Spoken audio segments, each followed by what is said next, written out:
Welcome to Cinepro,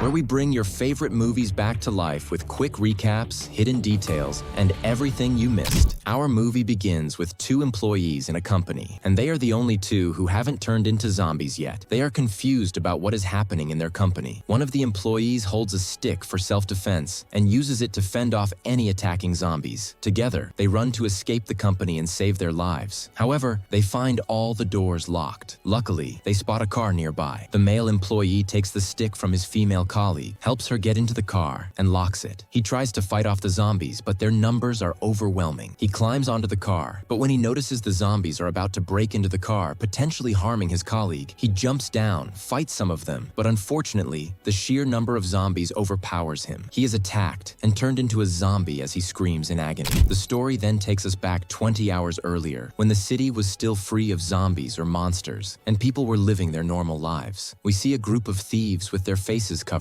breaking into a warehouse filled with valuable accessories. They quickly pack the stolen goods into bags and prepare to leave. However, one of them hears a strange noise near the warehouse. When he investigates, he finds a feral cat that attacks him, leaving a large bite mark on his neck. Despite the pain, his colleague urges him to stay quiet and leave immediately. They manage to escape and stash the stolen goods in their car. As they prepare to flee, the bitten thief starts experiencing strange symptoms, making involuntary facial movements. He tries to act normal, but his colleague notices something is off. The bitten thief, whose name we learn is Wong, doesn't respond when called. His colleague steps out to check on him, only to be shocked by Wong's transformation. His appearance has drastically changed, with massive fangs emerging. Wong attacks his colleague, biting him in the same manner as the cat did. Unable to resist, the colleague pushes Wong into a lake, but not before Wong has consumed most of his neck's flesh. Now, there are two dangerous individuals in the city capable of turning an entire population into zombies. We learn from the fast-paced sequence of events that we are in the era of diseases and quarantine, specifically the COVID-19 pandemic. It is revealed that those who received the new COVID-19 vaccine exhibited strange symptoms. At one point, the vaccine was tested on cats, which were then discarded after showing controversial symptoms. The movie rewinds to the beginning of the day, where we see the same male employee we mentioned earlier. He wakes up to the loud noise of a TV channel reporting on the dangers of COVID-19, especially on a day like this. We learn that it's New Year's Eve, and he begins his day with some push-ups before heading out. He boards a bus to Seoul, where his company is located, holding tickets to a New Year's Eve party. He seems very excited about the event. Meanwhile, Wang appears in Seoul, eating raw meat and shocking everyone around him. People film him and post videos online, making him a trending topic. The police arrive after receiving a complaint from a butcher who reports that Wang stormed into his shop, took all the raw meat, and ate it. The police are baffled by the case and ask Wang to get into their car. However, Wang runs away at incredible speed, leaving everyone stunned. Back to the male employee, who is on the bus when his mother calls him, urging him to stay home due to the risk of catching COVID-19,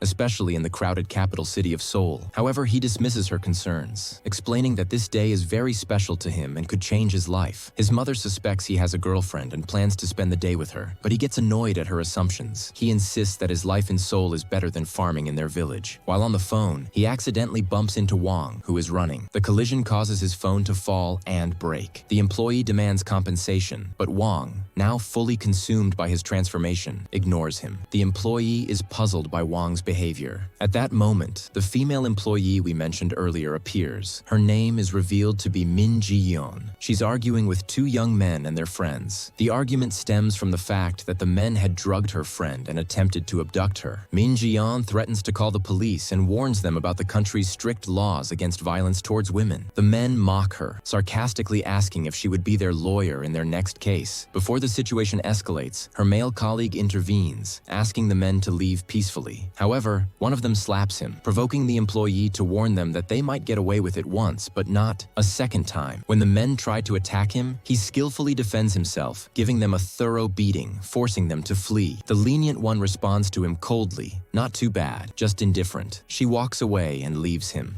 In the company where Len and they work, we see a character that owns the building where all the company's offices are located. We will call her the old witch. This woman doesn't respect anyone. When Len and he enter their company building, he chases after Len, who is indifferent to him. He asks her if she's free today because he booked her a ticket to the Christmas party with him, but Len isn't interested and tells him to find someone else to go with him. She also tells him that sleeping in bed is better than the boredom he's talking about. She walks away again, leaving him behind. He chases after her again, and it seems, but this time, before he could catch up, the old witch stopped him. She finds out that the clown, her boss, hasn't paid the rent for 3 months. He informs her that he hasn't been paid his salary for even longer than that, but she told him that you're already poor and worthless. She tells him to tell the clown boss, who doesn't answer phone calls, to pay the rent. He doesn't care about her insults and is more concerned about reaching the office before her. He apologizes and continues running. At that moment, the old witch becomes furious at him for daring to leave without her permission. She instructs the guard to evict them from the office and close it down if the overdue rent isn't paid in the coming days. When he reaches his office, he finds it locked and doesn't see any employees inside. But then we see someone dressed as a zombie attacking him. Afterward, he gives the zombie-dressed person a kick. Then the company owner appears, and we see him filming the scene. We learn that the company is a production company, and their profit comes from YouTube views. This was a prank by the company owner, recording it behind Hyun's back. He asks Hyun how he felt when he saw the zombie in front of him. Hyun doesn't care, and tells him to turn off the video before he gets upset. He says this isn't the kind of work they should be doing, especially on such an important day. Later, Hyun goes to the guy he kicked and checks on him. From his belly, he recognizes him as his old friend, Dayun. Hyun embraces his dear friend and tells him he's waiting for him for lunch. Inside the company, Len is editing Hyun's video to upload it. The company owner bothers her, and Hyun notices what's happening. He decides to help her and takes his friend Dayun with him to make him do the talking. He goes to the company owner and informs him that Dayun wants to hold a meeting. But at that moment, Dayun doesn't know how to respond when the boss asks about the meeting's topic. Len realizes they came to help her and answers the question, saying the meeting is about finding ways to increase viewership rates. The meeting begins, and Len shows her boss the video that achieved the highest viewership that month. She also informs him about the revenue at the end of the month, which is very low and insufficient to pay employees' salaries. At that moment, the old witch calls them, but the boss cancels her call. He remembers the rent he's supposed to pay, but hasn't yet. He tells the employees that by the end of the next month, they need to create funny videos to cover the rent. Len suggests that the solution is to create new and creative content that no one has done before. The boss is smoking, which is against the old witch's rules. Hyun threatens him, saying he'll report it to her. The boss kicks him and his colleague out of the meeting room. As he gets closer to the company, Hyun keeps looking at it, sensing and smelling the presence of humans inside. He drives the company car to the entrance and describes the driver as foolish for parking in such a spot. He reverses the car and passes by him. When he sees the car entering the company, he follows it inside. He goes into the company and asks Len to talk privately. Len is surprised by his request but agrees to step outside with him. Outside, he teaches her self-defense moves since he used to be a taekwondo player. He tells her she shouldn't be afraid to confront her boss. He also explains that she could involve the police. He confesses that he always feels the urge to defend her whenever he sees the boss bothering her, but he's puzzled by her silence and acceptance of the situation, considering her personality isn't weak. She explains to him that she struggled a lot to get this job. To move to another company, she needs experience. This is the only company that accepted her after she applied everywhere. She also reveals that she needs every penny to support her family. She thanks him for his words and his attempt to help her, but insists that this is her problem, and she'll solve it when the time is right. At that moment,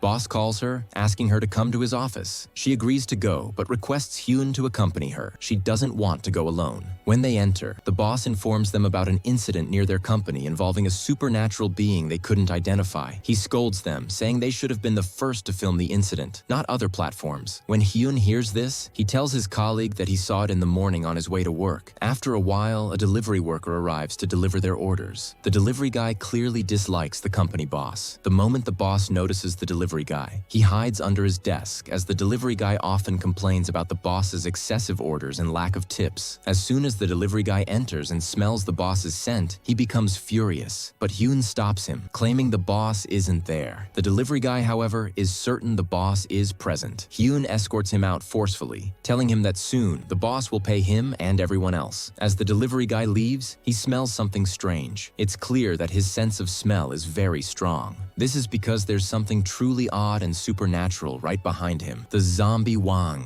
who attacks his prey mercilessly. The delivery guy becomes the first victim of the zombie in the company. Chaos is about to unfold now that they've become one more in the company. Meanwhile, the old witch appears again, unaware of what's happening outside the bathroom she's in. And this is because she was insulting the men in charge, because she didn't like the bathroom mirror. She demands an immediate apology from them, and after they apologize, she throws her papers in their faces for no apparent reason. She orders them to pick everything up from the ground, and at that moment, she hears a strange sound outside the bathroom. She goes out and sees the shock. She quickly calls security and orders them to lock all the doors and declare a state of emergency until they kill these strange creatures in her company. But it seems like it's too late. Most of the company's employees, if not all, have turned into zombies. They spare no human in front of them. She is running and knocking on every office, but no one opens for her, until she reaches Hyun's photography office, and they help her by opening the door for her. She informs them that they are oblivious to what's happening outside. She shows them a picture of the zombie she saw on their television screen, and tells them that this is the monster that turned all the building employees into monsters. She tells them that they are the only ones left in their natural state, and that if they manage to kill them, she will waive the overdue rent. But Lin wants to notify the police, and the old witch doesn't agree because it would harm the building's reputation. The company director is thrilled when he learns she will waive the rent and orders all the employees to grab their cameras and film. They actually go out through the external staircase and head to the second floor, cautiously opening the door. They are shocked to find every employee eating one another, and there isn't a single human who hasn't fallen prey to the zombies. One of the zombies notices them and sees them as prey, but Hyun manages to shut the door on him and escapes. They quickly head back to the floor they were on, where they encounter something even more terrifying than what they saw before, the zombie that seems to be the root of all these disasters. But our protagonist, Hyun, is more dangerous than any zombie, using his taekwondo moves to fight. However, Fung catches his friend Dai and sees him as prey, and at that moment, Hyun is unable to save him. Unfortunately, Dai is bitten by the most dangerous zombie. They run back to their office and lock themselves in, while Lin starts mumbling nonsense. She jumps around and finds a zombie next to her, biting her. Hyun steps outside the company, who was fighting the zombie and defeating it. But outside, there was also a zombie, the master, running to attack its prey. The prey turns out to be the company director, who is hiding behind Lin, filming and only caring about the views he will get. He sees him and pulls Lin to stand beside him, making him the prey. The company director is indeed bitten. Now only Lin and Wong remain as humans, not zombies. They find a room to hide in,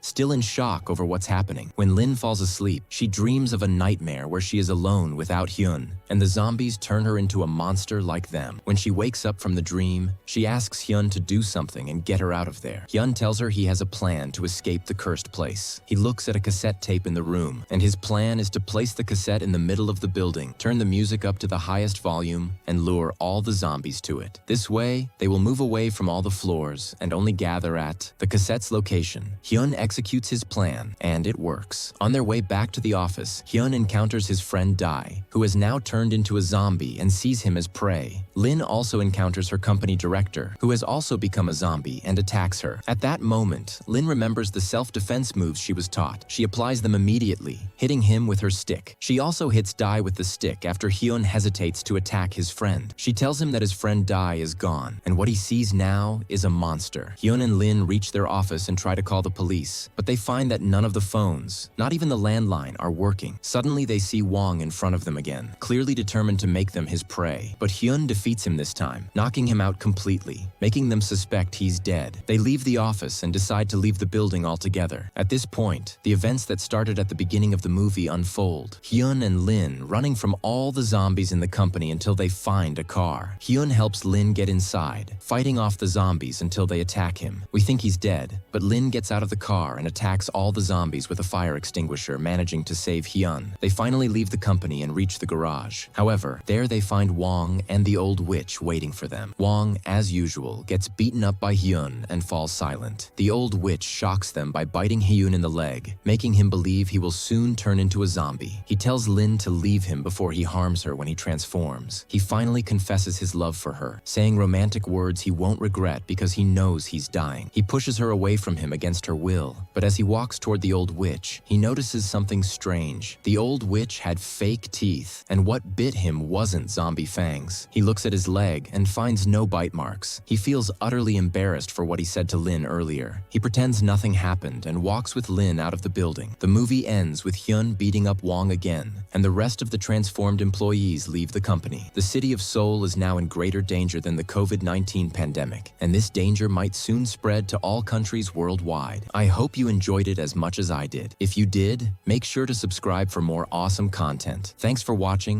and I'll catch you in the next one.